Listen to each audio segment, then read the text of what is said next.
Welcome to another broadcast of Habits and Money. Elevate your business with 10x Branding and Marketing LLC. Our expert team specializes in enhancing your brand's visibility and connecting you with your ideal clients. We employ strategies that increase reach, leaving a lasting impact and driving client conversion.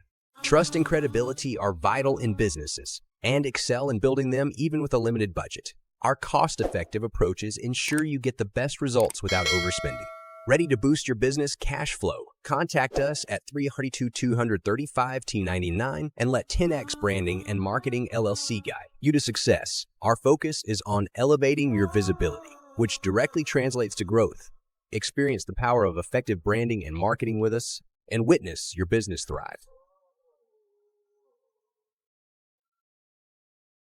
Today, coming out of the UK, I have a very dynamic personality, and her name is GINA Gardiner. What makes GINA Gardiner so special is that she comes with a wealth of knowledge. Now, let me walk you through very briefly some of the rich history of Gardiner. One, Ms. Gardiner, she is very experience in the educational sector. She has managed one of the award-winning schools in the UK. Ms. Gardiner is also a multi-best-selling author who has written over 30 books and so much more. She is a specialist in teaching education and in leadership. And we're going to be talking about so much today. So I want to encourage you to get comfortable wherever you are. I also want you to call a friend and tell a friend to tune into this program because Ms. Gardiner is going to be giving so much of information that I know can help you to transform the way you do business and also transform your life. So without further delay, I want you to join me in welcoming GINA Gardiner. Miss GINA, how are you? I'm great, thank you very much, and thank you for having me on the show. I must say it is such a pleasure to have you here with us today. You are such an inspiration and such a wealth of knowledge. I mean, you are mature, years of experience, but you are still setting goals and you're still going after it. And I must acknowledge that. But talk to us a little bit. I mean, how are you? How are you before I get into this program? How are you today? I am great, thank you very much. Yes, thoroughly enjoying life. Awesome. You are an educator. You have spent quite a number of years as an educator. Can you talk to us a little bit about what inspired you to get into the educational sector? So from a very early age, was teaching my dollies, the cat, anything that was still long enough when I was a child, I would be running a classroom. My dad was a teacher and it seemed the very natural thing to do. And so I went to train as a teacher and found I was very good at it and was very quickly promoted to be the deputy principal or deputy head teacher of a large school. And I was only the deputy for a year when a set of circumstances meant that I took over the school as the principal. And I ran that school for 20 years, mostly from a wheelchair following a very serious ski accident. And I ran the school until 2004. But since 2005, I've had my own business. And so I educate in a very different way. I work with clients, adults, either personally or professionally, business leaders, enabling them to step into their authentic power, to be the best version of themselves. I must say I love that, helping people to step into their authentic power and to become the best version of themselves. What I love about what you've just said is that we see many persons go through life not having a sense of self, not having a sense of purpose, and not having a sense of direction. And here is where we have GINA Gardiner, who is a specialist in this field, who can really, provide them, with a positive sense of direction. We're going to do a deep dive into some of what you just talked about just now. I just want to talk a little bit now about the fact that you have set up two businesses over the last 20 years. You coming out of your teaching experience and all of the success that you have accomplished there, you have set up two businesses, and one is titled Genuinely You Ltd, and you have another business under your name, which is GINA Gardiner Association. Can you tell us a little bit about these two companies and what inspired you to start Genuinely ULTD, and the same for GINA, Gardener Associations? I'm going to start with Junior Gardener Associates because I left headship in late 2004. I was given an ultimatum by my neurologist that if I continued to work a 16-hour day, I would be housebound very soon. And to be quite frankly with you, daytime television doesn't do it for me. And so I made the very difficult decision that I was going to retire from the world of formal education. And so there I was at the end of 2004 thinking, what am I going to do? By this time, I'd not only run my school, but while I was a serving principal, I worked for the National College of Leadership as a trainer facilitator. I worked for the London Institute as a trainer facilitator assessor, and as a work form reform advisor for the government, all while I was a serving head. And that was because the school was so successful, so it was sharing the same principles, but also to bring a budget into school because our school budget was so dire and I wanted more special needs and more technology. Bearing in mind, we were one of the first schools to have a computer in 1984. It was the size of a dining room table and less powerful than the cheapest phone of today. But technology came expensive, and the only way we could keep up was if I went out and earned an income. So there was I'd retired, and I thought, what am I going to do? I have all of this experience, all of this expertise, very low boredom threshold. And so what I decided to do is to take myself off to do a research project across industries. Were the issues facing, whether it was manufacturing, retail, insurance, health, the financial industry, hospitality, were the issues facing them in terms of developing emerging leaders and then developing them to senior leadership? Were they the same as they were in education? And of course, the reality is the widgets might be different, but people are people. And so I wrote my first two books, and they became my calling card. And I set up Junior Gardener Associates in 2005. And between then and then the last recession, 2008-9, I worked mainly with corporates doing training, facilitation, coaching, mentoring, and some consultancy.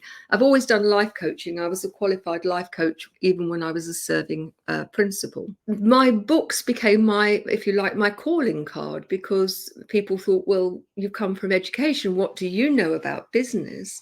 But by the time I left education in the UK, head teachers or principals were responsible for their own finances. So my budget was £1.5 million. I employed 100 people, and I was responsible for everything. It was like running a business. Wrote my first two books and did very well. After the first year or so, I didn't have to market myself. People always invited me back. They talked about what I'd done, and other people would then employ me. But in early 2009, when the recession hit, within 1 week, my whole year's contracts disappeared. And that was because the first thing that companies do when there's a recession is they cut the training and development bill. And by cutting the training and development budget, what they do really is then that their growth contracts in a much bigger way than it might otherwise. And so I thought, well, what am I going to do? So at this time, I was already doing some visiting lecturing for Essex University Business School. I would run courses in-house for them, but also they would commission me out to SMEs, and I would go and work with SMEs, and very often for things that could have been avoided, and always invited back. So I contacted those SMEs that I was working with at that time and said, how about I come and work with you on a much more regular basis? They agreed. And so the way I worked with Junior Gardener Associates shifted to working on a longer period, usually between 2 and 2.5 years, with companies, creating with the leaders a way of working in an enlightened, conscious, holistic way. And every company I've ever worked with, within 10 months of me working with them, not only have they been more productive and hugely more profitable, but relationships have been better, communications better, work-life balance better for everybody, because staff were engaged and took ownership in a very different way. But as I did this, I had a greater sort of sense that there was so many more people who needed help. I think that there was a big shift in the way leadership was used in business, and people were getting more stressed. There was more presenteeism. I was coaching leaders and team members who were overwhelmed, overworked, and so I thought, I've got to do something. And I decided then to set up Genuinely You, and to do it as an online business, offering not only face-to-face stuff, but also programs and books and so on. Now, here's the rub. We're talking about 2018. I had no presence on the internet at all. I think I had 25 friends on Facebook, maybe 50 on LinkedIn. I had no YouTube channel. I didn't use social media. I didn't need to, because all of my work came by word of mouth. I didn't ever have to market myself. Lovely position to be in. But when you want to get things out there, starting from scratch. So I have been outside my comfort zone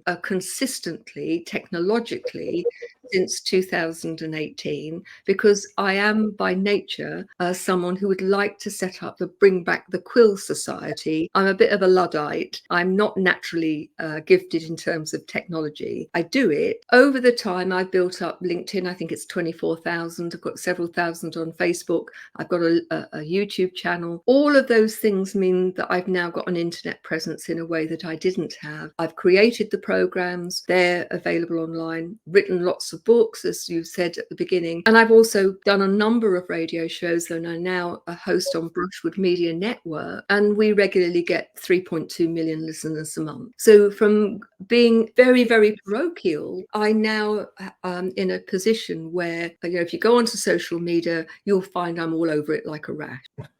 Great. So I know that there's so much for us to cover today. I know that you're the host of Gina Gardiner and Friends show, and that show attracts over 3.2 million listeners per month. But we'll talk about that in a few. We'll talk about your books also in a few. But I want us to talk a little bit more about Genuinely You. Yes. What are some of the project activities coming out of Genuinely You? I work with all sorts of people in all sorts of situations. As you said at the beginning of this show, I have a huge wealth of experience. I've been around a long time. And so you'll find on my websites or on Gumroad a whole range of different products designed to help people. Some parents, some around well-being, some about spirituality, some directly focusing on leadership, on being an empath. But at the heart of all of those, it is about stepping into being your best self. It's about evolving the human being to be the best version of you. And the best version of you today is the foundation of being the best version of you tomorrow. I've got an accredited 10-month leadership program, which is accredited by the UK Continuous Professional Standards Office, which is a mixture of video, workbooks, and one-on-one coaching. There's something there for people who want to build confidence, who are anxious and have low mood. That's the Personal Empowerment Plan, 26 weeks, where every Sunday you get a PEP strategy, something to help you live a more positive life. There's the Relationship Bridge. There's things to help you develop you as an individual. There's lots of programs available on there that can help you live a much richer life. Okay, awesome. I want us to take 3 of those programs that you offer. I want us to talk about them a little bit. The 3 program begins with strategic business consultancy and personal empowerment and enlightened leadership. Can we start by looking at enlightened leadership? When you say enlightened leadership, and as part of your programs, not just program, but they're accredited in the UK, what can one expect from your program, Enlightened Leadership? The first thing to say to you is the accreditation is recognized worldwide, although it's based in the UK.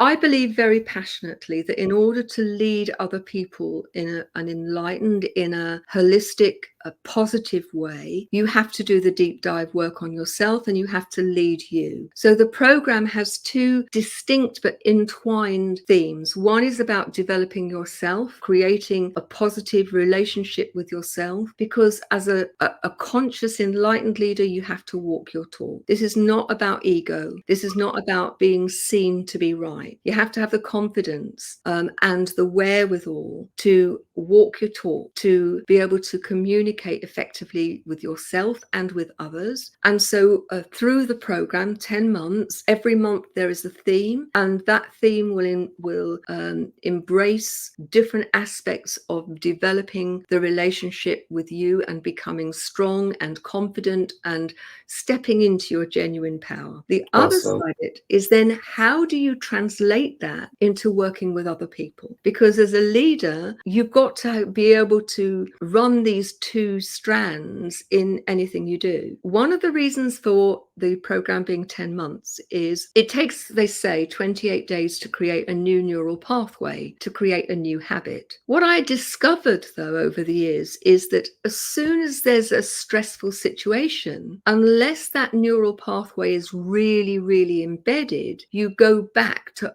old ways of being. Now, for those of you that don't know what a neural pathway is, it's the connections in your brain. And 95% of what we think and what we do is habitual. It doesn't cross our conscious mind at all. But imagine yourself walking across a lawn. The first few times you walk across the lawn, it doesn't mark the lawn at all. But if you keep walking on the same bit, gradually you wear the lawn away, the grass away, and it becomes a dirt track. And neural pathways in the brain, new habits, you have to create that dirt track. So you have to have lots of iterations, lots of doing the same thing in different situations, which is why that 10 months, because in my experience, it takes 8 or 9 months to really embed these practices so they become your new habitual way of being. So it's like saying man becomes the product of his habits. Absolutely. So there are videos, teaching videos, if you like, that share the principles, and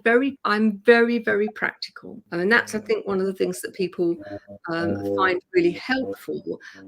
I'll use theory if it's required, but the stuff that I do is about how do you get the job done? How do you manifest these things in the most simple and easy to establish way? And there's also, What I'm taking away from what you're saying, Gina, is that, whether you're born smart or not, and with your system provides a pathway to position people to become not only enlightened, not only a great leader, but to become exceptionally smart in that process by simply mastering that neural pathway, which is simply identifying the good habits and working those good habits until it pays you the dividend of growth, of expansion, of enlightenment, of exceptional leadership. And I really, really love that. I really love that. and when you boil it down, it's things like taking radical responsibility, owning who you are, your thoughts, your beliefs, your actions, your words, your emotions, because when you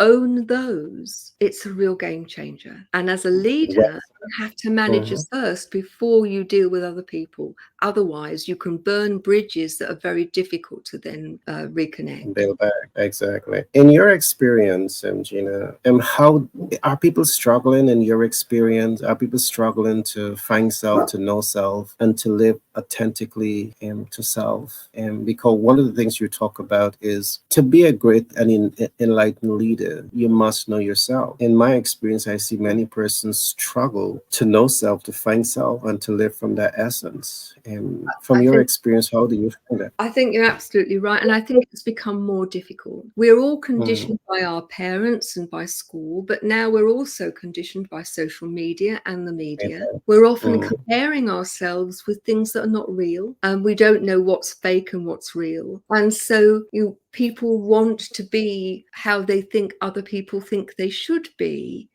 rather than thinking about who they are themselves. And so very often people wear a mask. And I'll give you a couple of examples. Leaders who think you have to know everything and you have to be seen to be right, otherwise you're a weak leader. Well, problem with that is, in trying to be seen to be right all the time, you make other people wrong. And people then don't have ownership of trying to deliver the vision of whatever it is you're trying to achieve. And they become disenchanted, disconnected.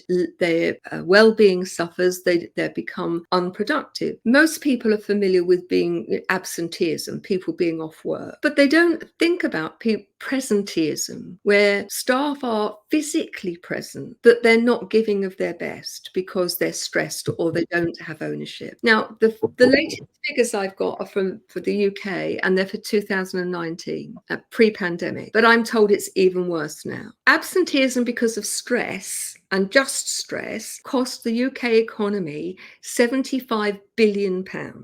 Presenteeism cost over £140 billion. If you want your company to do well and succeed over time, you want all of your staff to be firing on all cylinders, to be engaged in helping you deliver your vision, your mission, your product, whatever that is. And the other thing is that we live at a time when things are changing very quickly. The only businesses that are going to thrive are those who encompass the combined skills, experience, expertise, creativity of their staff. And in order to do that, you have to engage with them in a very, very different way than you see going on at the moment. And you've only got to listen to the news or watch the TV and recognize that there are a very significant people in positions of leadership, whatever your political views are, whatever your views are in terms of big industry. Look at those people and think, are these people being authentic? Are they playing a game? Are they wearing a mask, saying what they think will get them what they want, rather than truly being authentic, having integrity, having compassion, having the courage to do what's right rather than what's self-serving? And those are the sort of leaders, those with integrity, compassion and courage. They're the ones that are going to lead us out of this mess and actually create a society that is good for us all to live in. And I do believe that there's an urgent need for that type of leaders. But I want to recap on two things that you spoke about. You spoke about so many important concepts. You spoke about the fact that you have a demotivated workforce, you have a down-regulated workforce. I mean, we talk about absenteeism, but we don't talk about being present. But you're present, but you're down-regulated because you're demotivated. And I do believe that is so relevant and it's so important, because that is the absolute fact that we have seen so often in the workplace. You've also mentioned something else that I think it's very, very important. And I want to put a question to you to see how you would respond to it. I do believe that very often the perception is that education and academics equates to high performance. In my experience, I am seeing that is not necessarily so, because high performance correlates with knowing oneself. High performance correlates with self-confidence. High performance correlates with the ability to apply yourself. And I do believe that if you take all of this out of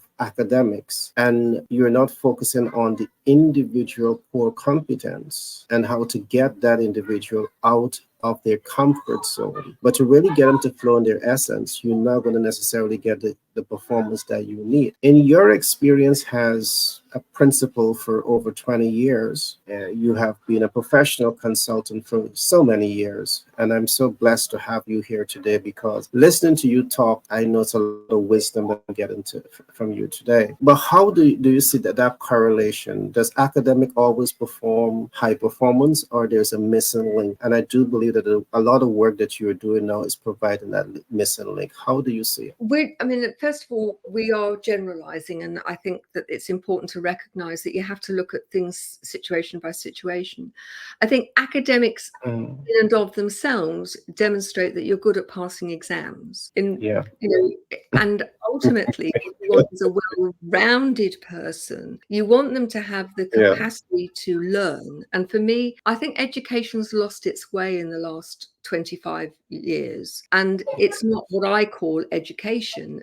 Education is the capacity and the enthusiasm and the curiosity to learn and to have the skills to learn well. Particularly, I'm talking about the UK, it's become And an to exam. apply those principles. It's all about passing exams, and my school we had 50 clubs and activities, we had animals, we had all sorts to broaden things out. So we gave young people the opportunity to have a broad-based education. For me, and I would often go for the qualifications were, in a sense, a bit of a red herring. Often companies have a qualification that gets you through the door, but that qualification doesn't actually, generally speaking, do any more than that. Then you have to prove yourself in terms of whether you are capable, and this is according to which job. Now, I want to make it clear, if I'm going to have an operation on my brain, I want the best qualified brain surgeon who's done all of the academic study. I do not want Joe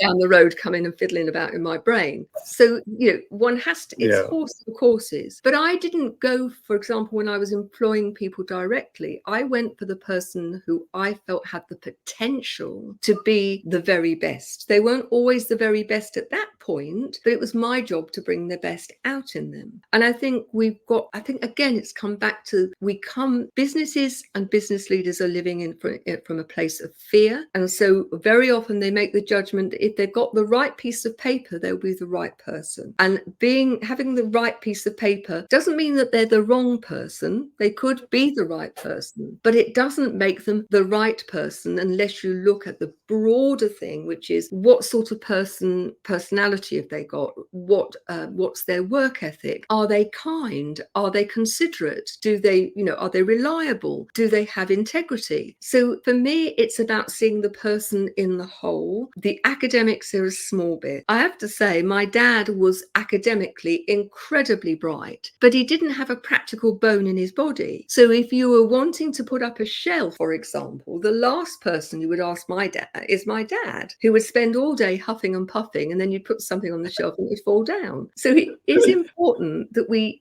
don't overgeneralize. But if you're out there, what I would say to you is, I've done a lot of training people to interview, either be interviewed or to interview. And I have to say the quality of interviewing is, generally speaking, very poor. And the interview should start when you create the advert. But more often than not, what people do is they grab an advert that they put out before and they just put the advert, and it's very, very vague. But you can start to set expectations by your advert. Employing somebody, my advert would say, you've got to be a good team member, you've got to want to learn, you've got to be hardworking, you've got to be somebody who has high aspirations for themselves and for others. They'd then come for the interview, and we do not just a formal interview, but we would spend time. We would spend time with them over I'd have all of the candidates come. They'd present to one another, and watching how they would help somebody if somebody was struggling, or they'd sit there and they'd be smug and ask difficult questions, was as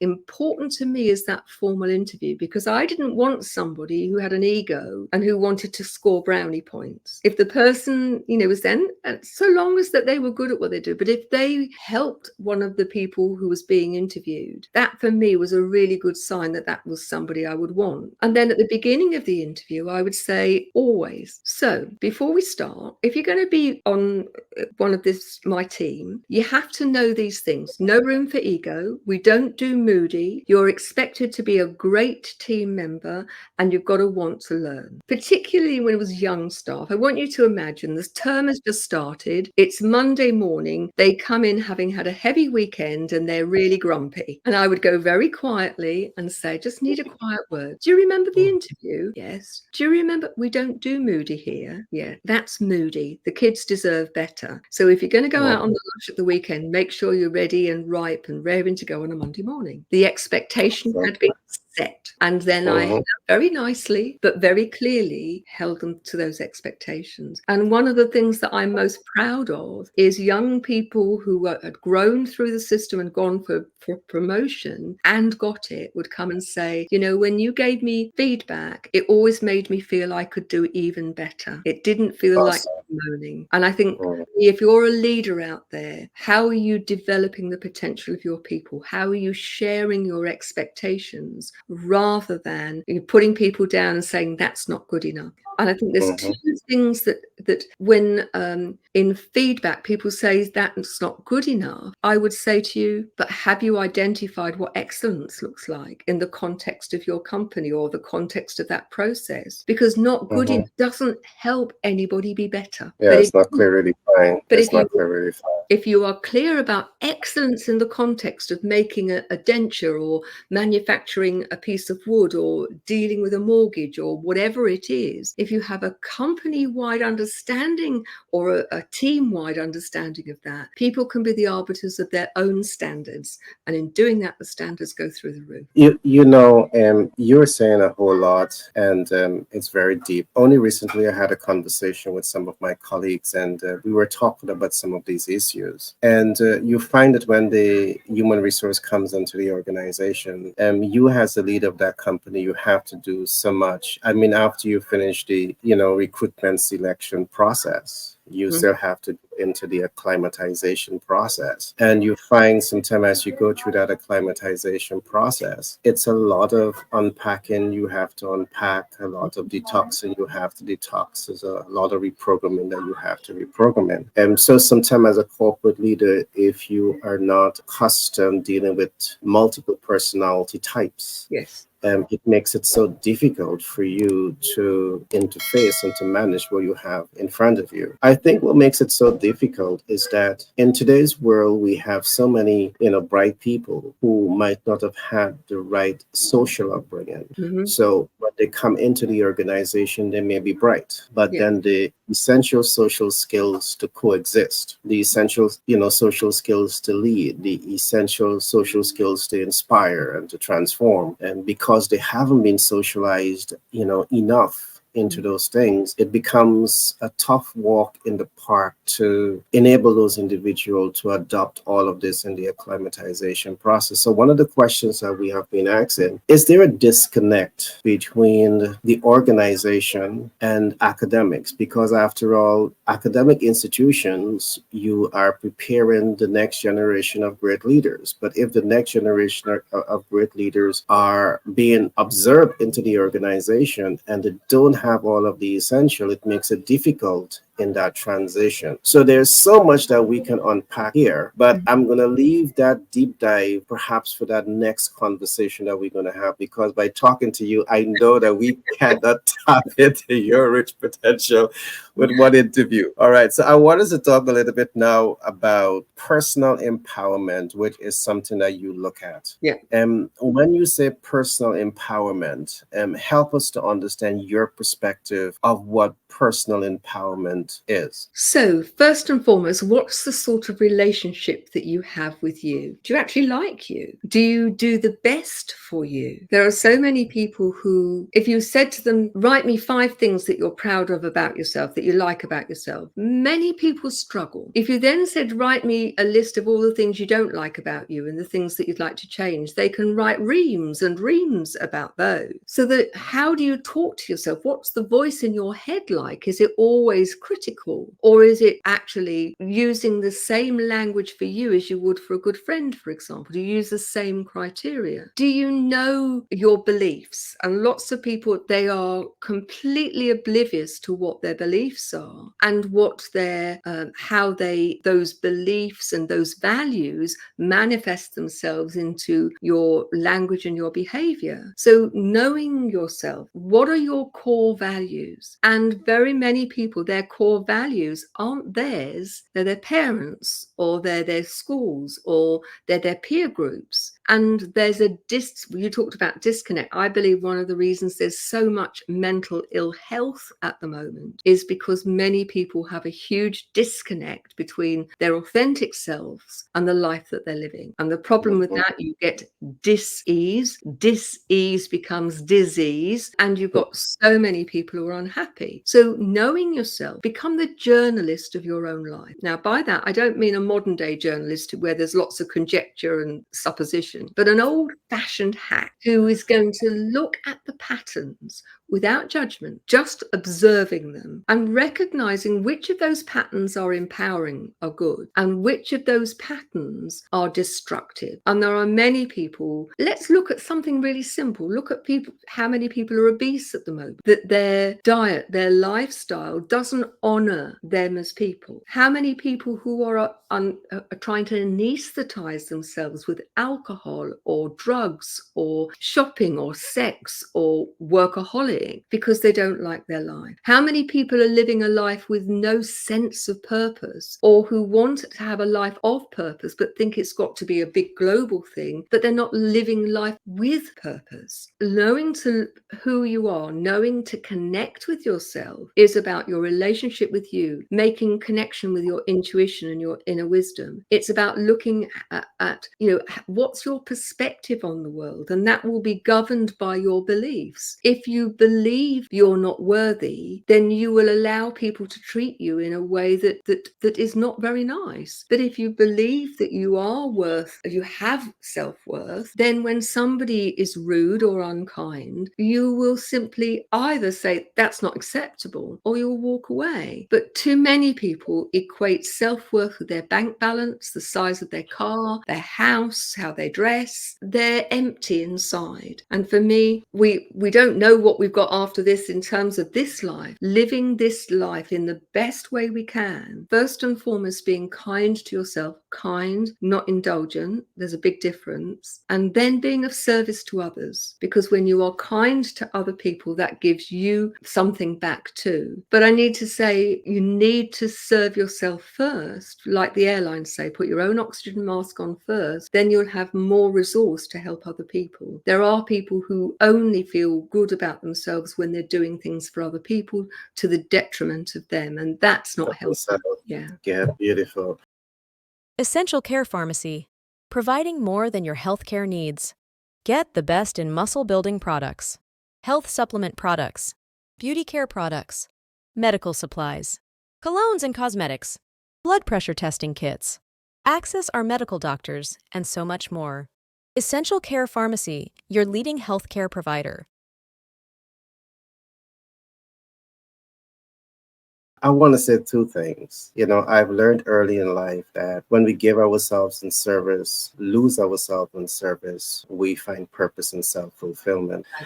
But oh my God, I'm listening to you and I'm seeing so much of wisdom that is coming. I can listen to all the time, I've been But on of this course, for a long time. if you serve it the wrong way, you can definitely lose yourself, and hurt yourself in that process. But I want to come back to the whole concept of personal empowerment. Yeah. I want to come back to purpose. What I find happens very often is it's very difficult for the average person to actually empower themselves. And I'm going to say why.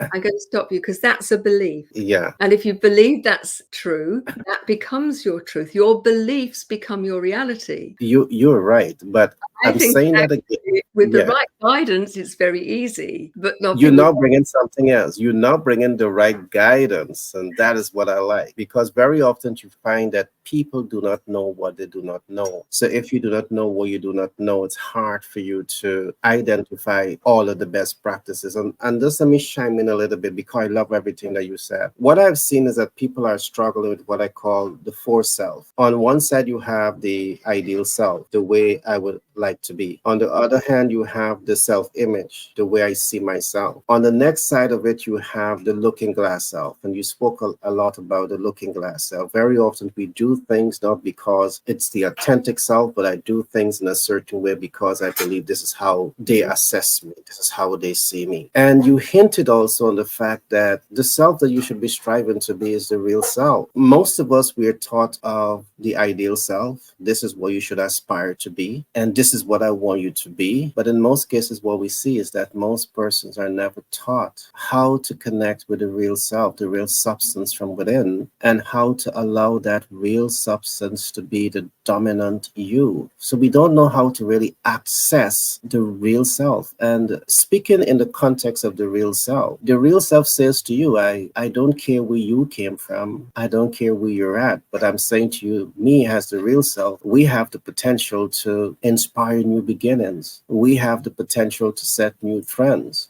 We have the potential to be unstoppable. But enough is not being taught about that. And again, this is why I'm so excited about the work that you're doing, because I know with your knowledge, your experience, these are some of the things that you're actually speaking about in the context when you talk of personal empowerment, when you talk about enlightened leadership. I know these are some of the things that you're talking to. But let me move quickly to the next topic, strategic Could I business just before consultancy. you do, Go ahead. if you think about very small children, Yeah, before they're conditioned by their parents or by school or by their peers, they have an awe and wonder about life. They're yeah, curious. If very you curious. think about very small children, when they learn to walk, they don't worry about falling down. They just get back up again. They don't worry about, does my bum look big in this nappy? They just get on. They want to walk. We've got a lot to learn to go back to the time before we forgot to be authentic, before we were conditioned not to be authentic. Now, I'm not Okay. suggesting we should all wear nappies and fall over. That's not what I'm suggesting. But if you just spent a few minutes each day looking at the world through as if you were a child, and I mean childlike, not childish. There's too many adults being very childish. So this is about engaging with curiosity in the world, being in the moment, revisiting things in a way that you haven't done since you were 2 years old, and starting to recognize what an amazing world we live in. Through that, you will start to get a sense of who you are when you're being authentic. And it's so simple, Beautiful. but if you did that on a regular basis, you would get a much bigger sense of who you are. Brilliant. I love it. And I really want to encourage our listeners to continue to listen to Gina Gardner, because I will do everything that we can do to push your content out. And because I do believe that you have so much of wisdom to share. And I love what you're saying. So let's talk a little bit now. I mean, I wanna take you back on all of the topics that you would have covered. I know if I do that, I wouldn't get to, cover the broad spectrum of what you I'm happy represent. to go wherever you take me. It's fine. So we have to do like 20 of these programs. So we are really able to capture the rich essence that you have, and I'm going to make a commitment to do that because I do believe that you have so much to share. Let's talk a little bit about strategic business consultancy, which is some of what your company provide. Help us to understand what this business model looks like and how it can add value to business. So first and foremost, I always work with the senior leaders. That's my starting point, because unless you start at the top, and nothing's really going to be sustainable. And so whatever the business is, whether it's a single leader or a group of people who lead the company, we start with looking at how they operate, what they're doing, and then what's the vision for the company, what are the values of the company, what are the strategic things that they want to achieve. If you look at business, what I find really interesting, if you look at the top 500, the Fortune 500, and you looked at the top 20 companies, there are one or two that are consistently there. But for the most part, people come onto that list and then they disappear, and they disappear off the Fortune 500. Because if you think about the bell curve of success, initial success is actually, believe it or not, the easiest. And so in order to maintain and build on success, you get to almost the top of the bell curve, and then you start the next development, and then the next, and then the next. But what these companies do is that they start to develop, and then they sit on their laurels, and they continue to do what they've always done. They go to the top of the bell curve, and then they slide down the other side. Part of what I do to start with is, what is it people want for the company, and what do they want to be remembered for? So to give you 2 or 3 very short examples, in one company doing very well, but they wanted to grow. And when we started to, it was a manufacturing company, when we started to look at the way in which they operated, they used to manufacture, well, there were 2 companies, one manufactured the wood floors and the other company used to fit them and do repairs. But when I came, the manufacturing company was doing very well, but the fitting company, if you like, wasn't. And when I started to unpick how they operated, it was a London-based company, but on the very edge of London. Now, London is probably like New York in terms of traffic and so on. They would drive across London to do a very small job, and it would cost them more in time and petrol and so on than they would actually actually make out of the job. And I asked them the question, why? And one of the things about having a consultant come in is you can ask the seemingly simple questions that people don't ask themselves. Not only that they were doing repair jobs for floors that other people had put in, that they would make a quote. It wasn't until they took the floor up that they would realize that they hadn't been laid properly, and it would be a much bigger job, and so they were losing money. So at one meeting we made a decision that there was going to be a minimum charge for any job. If it was under that, they wouldn't do it. That if they were going to go in London, that they would have the job charge and a travel charge based on how long they were actually traveling. They would only work on their own floors. If they were repairing or refurbishing a floor they'd put in, because they'd been in business for 25 years, then they would do that, but they wouldn't touch other people's. Now, that was just one tiny thing. Just by changing that, the company profit went up significantly. There were lots of other things, but that came from one simple question: why? Another company, they were about to go bankrupt. They were a big gardens and event company, and when I went in, they were not using their resource. They had the most amazing opportunities, but they were still doing what had been done when it was being set up 20 years before. Within 3 years, that company became not only significantly profitable, but actually was seen as one of the top tourist attractions within the area, and people were coming from all over. Why? Because I asked the question, how are you using this? What about that? Have you thought of? Those questions, they were so busy doing what they'd always done, they didn't have time to take a step back and to look. Third example, two sisters and a brother inherited a hotel, had no experience in the hotel business, £8 million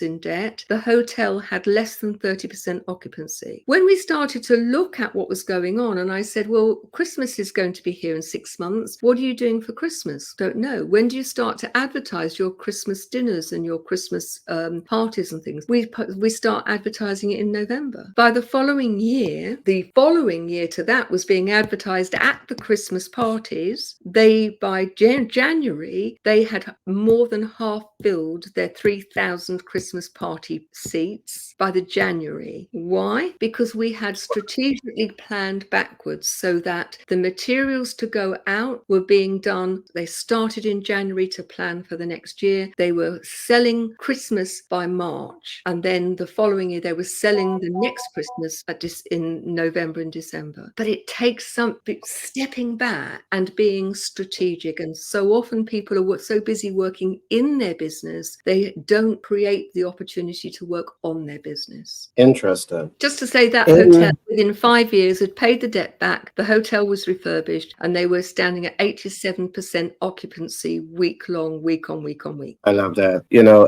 There is so much to be said based on everything, the three examples that you would have given. And I do believe an essential part of that is what I call creating SOPs for the organizations, creating the right systems, and ensuring that you have a continuity plan. Because in the absence of the leader, you have established processes that has already been learned or can be easily relearned and applied to manage the operation in the right way. Brilliant. Let's talk a little bit about you as a best-selling author. You have many book titles under your name. You are not a one-time best-selling author, you're a multiple best-selling author. Talk to us a little bit about what that experience is like for you being a best-selling author. What are some of the books that you have written? What is the objective behind that book? Talk to us a little bit about that. Well, I've written books for very different reasons. So the first two books were written to be my calling card, to demonstrate credibility, that I had the capacity to provide experience and expertise that perhaps they would not have expected given my background in education. I was moving into the world of business. The next book that I wrote was called Chariots on Fire, and that was a book that was going to share my story and the principles that I use for living, giving myself the positive advantage. Between then and my next book, which was Thriving Not Surviving, the 5 Secret Pathways of Happiness, Success and Fulfillment, that again showed it was about living your best life, really. And I'd moved on in the time between I'd written Chariots on Fire in 2009 and I wrote Thriving Not Surviving, I think in 2017 or 18. And I wanted to demonstrate that this is an ongoing evolution. You're never done. You learn and you grow, and I'm 71, but I'm still growing and I'm still learning and evolving. For me, I'm a lifelong student learner, and that's really important. And so both Chariots and Thriving Not Surviving are bestsellers. And then during the pandemic, I started to write a very different sort of book, because what I realized is that people were very time poor. Many people indulge in what I call shelf development, that they buy books or programs and they sit on the shelf and nothing gets done with them. And so I started to write intentional journals, workbooks where there's a short introduction, and then there's the opportunity for people to embed the principles in their life over 30, 40 or 60 days. And so a lot of the books I've written are of that sort. But I use my own experience. So for example, I have celiac disease. It's an immune problem. I can't tolerate gluten. It makes me very ill. And there wasn't enough information out there. So I researched it, and I put together a book to help other people. And I've done the same with people with long-term disability and health. There's a book and companion videos to go with that. I've had long-term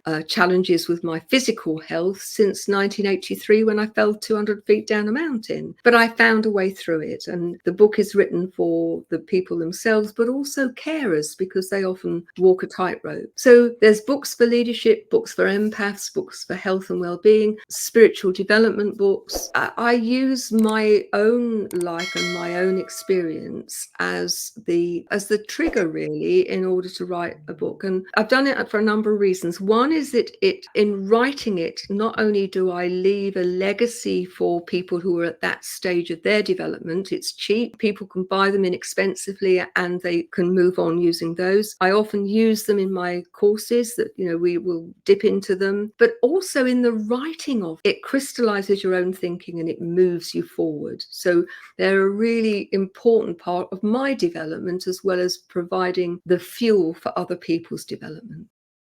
Essential Care Pharmacy, providing more than your healthcare needs. Get the best in muscle-building products, health supplement products, beauty care products, medical supplies, colognes and cosmetics, blood pressure testing kits. Access our medical doctors, and so much more. Essential Care Pharmacy, your leading healthcare provider.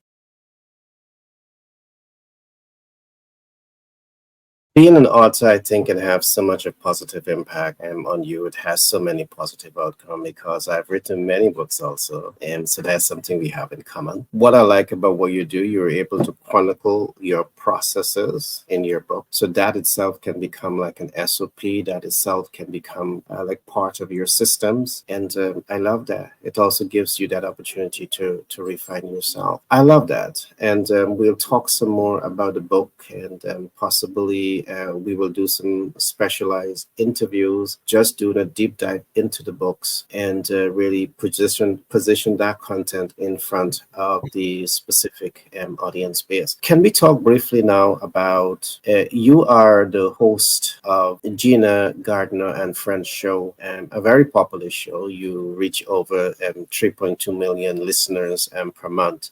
Can you talk to us about that show? What is the focus behind that show? I've done radio of various sorts for about 8 years, and I started working with the Brushwood Media. Previously were a different platform, but they no longer support AM. So it's just over a year now since it's been transferred to Brushwood Media Network. The show's called GINA, Gardner and Friends, and it's very open because the themes that we cover are eclectic. So it could be health and well-being, it could be spirituality, finance, an inspirational story. The one premise that is absolutely immovable is that it has to add value to the listener. So there's no hard sell, don't allow that. And it's not a formal interview, it's an organic conversation about a theme that my guests choose. And I think people like it because it's unscripted, it's natural, it's authentic. My whole premise is it should leave the listener feeling better resourced, feeling more positive at the end of the 55 minutes than they do at the beginning. I don't think that the English accent hurts. I mean, originally this show it's syndicated around the States, and now it's available free on Apple and Android, a free app, and so it's available worldwide. So it's grown globally, but I think in its initial growth, the fact that it was syndicated in the US and I have an English accent and people like that, I think that helped too. But the main thing is that I have great guests and they offer real value. Yeah, I mean, I don't see the accent as being a barrier because my God, the substance is so rich. So Yeah. that's pretty okay.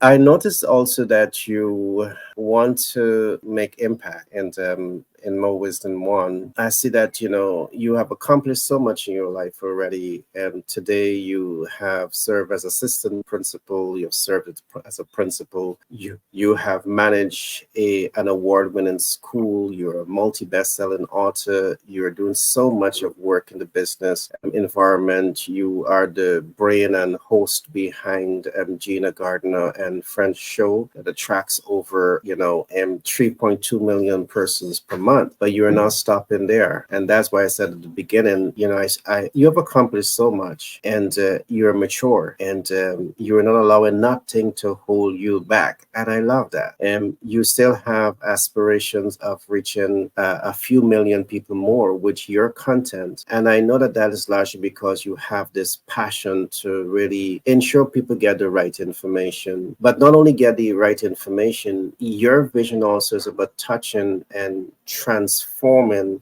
lives. One of your statements I've looked at, you want to reach an empowered transformational business leader. Can we talk about this? And you want to reach a particular leader, and you said it at the in your statements. You come to the top of the organization because it's easier once you get to the top, it can filter down now throughout the organization. Can you talk to us a little bit about what is driving this passion and this commitment to want to transform things at the top of the leadership within organizations? Look at the quality of leadership that there is around. Look at how many people are stressed and unhappy. Look at how many people are feeling disenfranchised within their own organizations, who are disconnected. What a world of potential. What a travesty that here we are in the 21st century when we ought to have such a great quality of life, that there is dissension and polarization and hate and fear. I feel that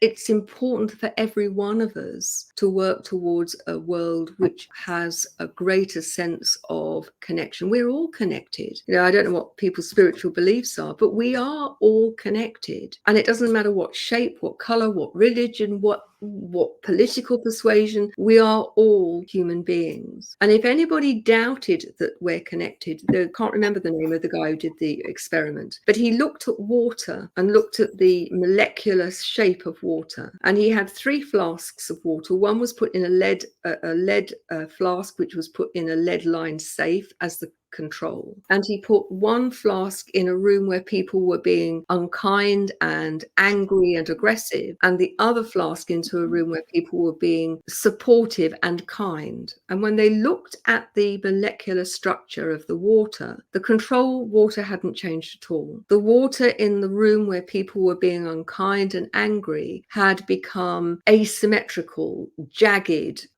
damaged. That in the loving, kind environment had become incredibly symmetrical, beautiful, whole. Now, if that can happen with water, just think we're 95% water. Just think of what the impact we each have on other people. And I talk a lot about leaving a living legacy, because every action and every word that we make or take or don't leaves a living legacy. And the very simple example I use is the word thank you. Gary, thank you for having me on the show. It's been an absolute absolute pleasure. Thank you. There are very different legacies to that Yeah. same word. Yeah. So my challenge to you as your listeners, what's the legacy that you'll leave? And if you think that, well, what can I do? I'm only me. Then spend the night in a room with a mosquito and know that something very, very small can have a really powerful impact. Especially for me, they see me as meals on wheels. I get eaten. Oh, man. We all Oh, have my. to make a change, and let's make it Exactly. a positive one. Yeah. And sometimes it's just that pebble that can create that ripple effect. I love Absolutely. Yeah, I love that. absolutely. All right, so Gina, I want to ask you some rapid questions. I want us to look now at habits. And so I want to do some rapid questions here. So perhaps you can take a minute or so to respond to the question. Okay. What are habits that influences success? It's the small things consistently done that make the difference, not the grand gesture. I Taking love radical that. responsibility for who you are, recognizing that you are the common denominator that you take into every moment. So if there's a pattern where things aren't going right, look to yourself rather than blaming everybody else outside. Brilliant. How would you define success? Success is different for every person. And so what's important is to ask the question, what does success look like for you? You. Because Hmm. one person's map of the world is going to be very different to somebody else's. For me, my definition of success is that I choose to live a happy life, and I think that's an active choice, but that I make a positive difference by that within each day. I do my best to make a positive difference to other people, to the environment. And if I, at the end of the day, I can look back and think, even if it's as simple as, passing pleasantries with somebody in a shop, or making a phone call, or doing somebody a random act of kindness, it is about how can I actually leave a legacy in that day. Brilliant. Love it. Without a doubt, you are successful. I mean, you have managed a successful school. You have managed a very successful, an award-winning school. And you have tremendous success behind your name. You started to host a podcast, a radio program where you attract over 3.2 million persons. You have two successful businesses. I mean, you have so much of successes. I can't list them all right now, but I'm inspired and I'm truly moved by the level of success that you have behind your name. You have written 30 books. You are a multiple best-selling author. What would you say is your blueprint for success? You don't have to give it all the secret sauce, but just give us a clue. You've got to be prepared to work at it. These things don't happen simply by wishing them to. But I think it's getting balance in your life. It's looking after yourself, and that's something that's been hard learnt for me. That didn't used to be the case, but I've learnt the hard way.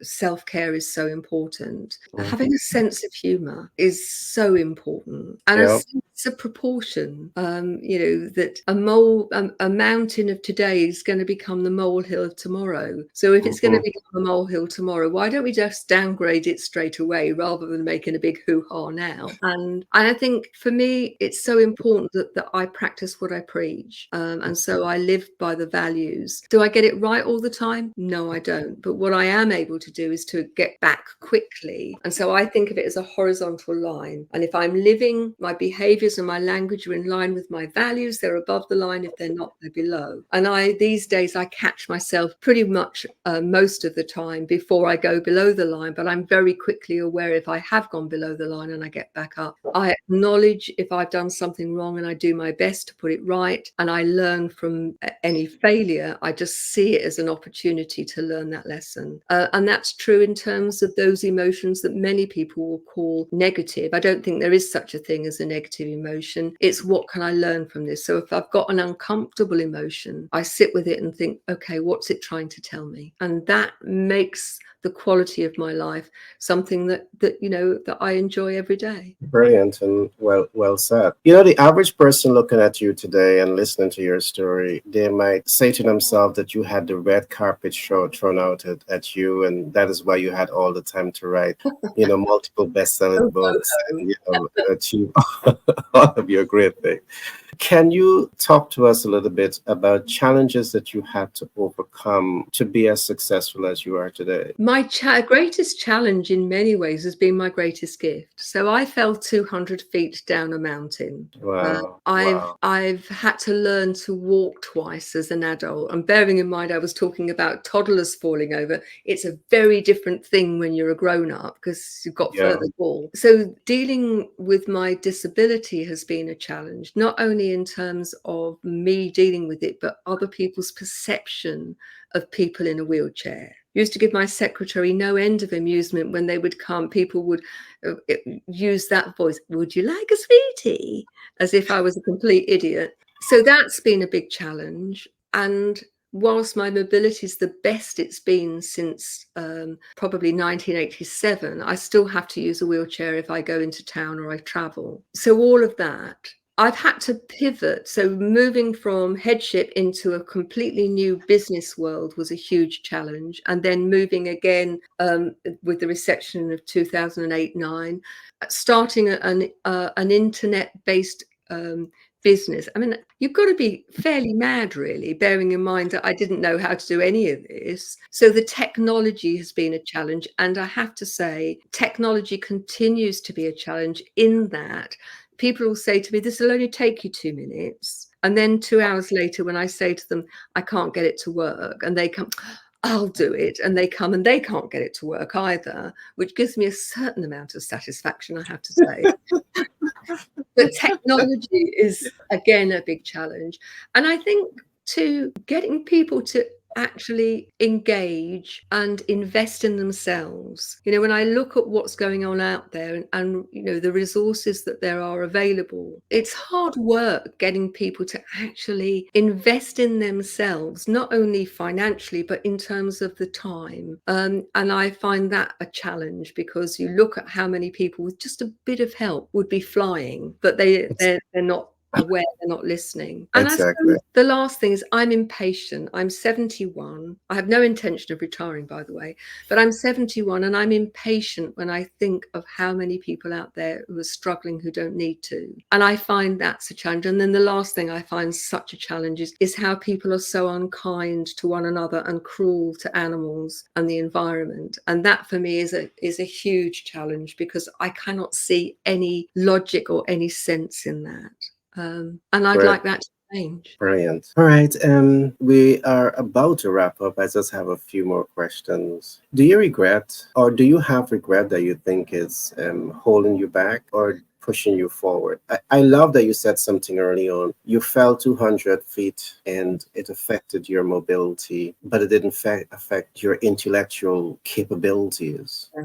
Because you really optimize the way you leverage your prefrontal cortex in business and in so many different ways. And that tells a story. But do you look at that experience with regret, or do you look at it with, to say that this is the biggest blessing that has ever happened to me? I think for me, as I said, the disability was the greatest challenge and the greatest gift, because I'd like to think I would have created the unique approach to personal development and leadership that I have done. I'm honest enough to know that I probably wouldn't have done. I'd have interfered too much, but I couldn't physically get in the classrooms. There have been deep, dark days, and I don't want anybody listening to this to think that, that it was easy peasy. It's not all been rainbows and roses. There have been some particularly dark times, particularly I learned to walk once, and then 18 months later, I ruptured another disc in my back. I had failed back surgery syndrome and was completely wheelchair bound again. The second time round, it was much harder to learn to walk, and I was wheelchair bound then for 6 years completely before I had an internal spinal stimulator. And it's taken since 2004 to be as mobile as I am, but it took me 3 years to be able to walk from my bed to the bathroom 10 steps. That took 3 years.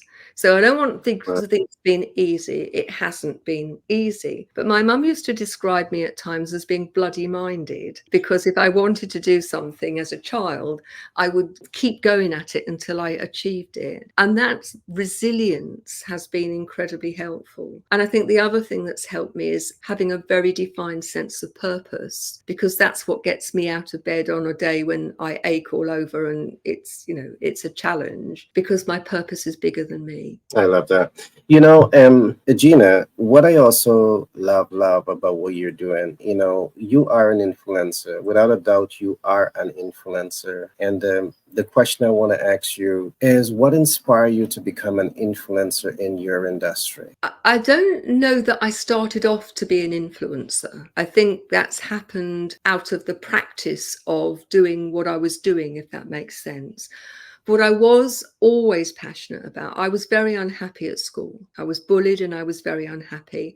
And I wanted my pupils, and then when I started teaching, I worked for two dreadful head teachers, two dreadful principals. I learned how not to be a good head teacher or principal through working with them. Lazy, self-serving, couldn't make a decision or stick to a decision. And so I was determined that if ever I was in that position, I was going to do it differently. I wanted an organization where everybody felt safe and wanted to learn and that enjoyed doing it. And so from that point on, it was when I became a teacher, it was I wanted children to have a really great experience and to learn how to learn. And when I became a head, I wanted my youngsters, my pupils to do it, but I also wanted my teachers and parents to have a really positive, constructive experience that they would then infuse and engage with children in a really unique way, because they're like sponges when it's such a privilege and a responsibility when you're teaching young people. And I feel they deserve the best. And then that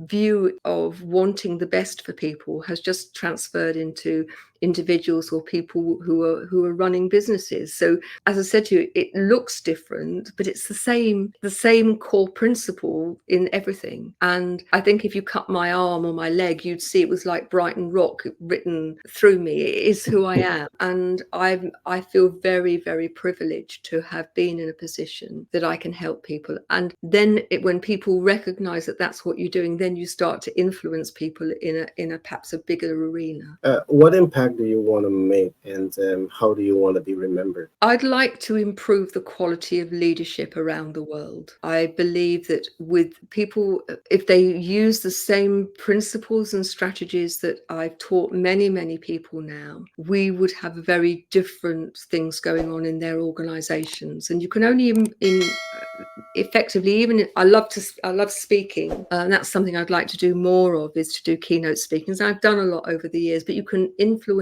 1,000 people at a time in a way that you can't do doing other things. If people take away one thing that they're going to do differently, that in itself will make a difference, not just to them but to the people that they come into contact with. The tipping point for change is not as many people as you might think, because every person you influences others. And so for me, I want to see a sea change in the quality of leadership in terms of leading as your own life and then leading other people. And for me, it's about how do I get to those who want to be the leader of leaders, people who want to make a qualitative and positive difference in the world. Because if we do that together, we will affect change quickly and in a broad spectrum. And I think we need to do that. Love that. Looking at where you are today and the future, what are some of the major plans that you have for the business and looking forward? I want to do more keynote speaking, as I say, because I think that can get to people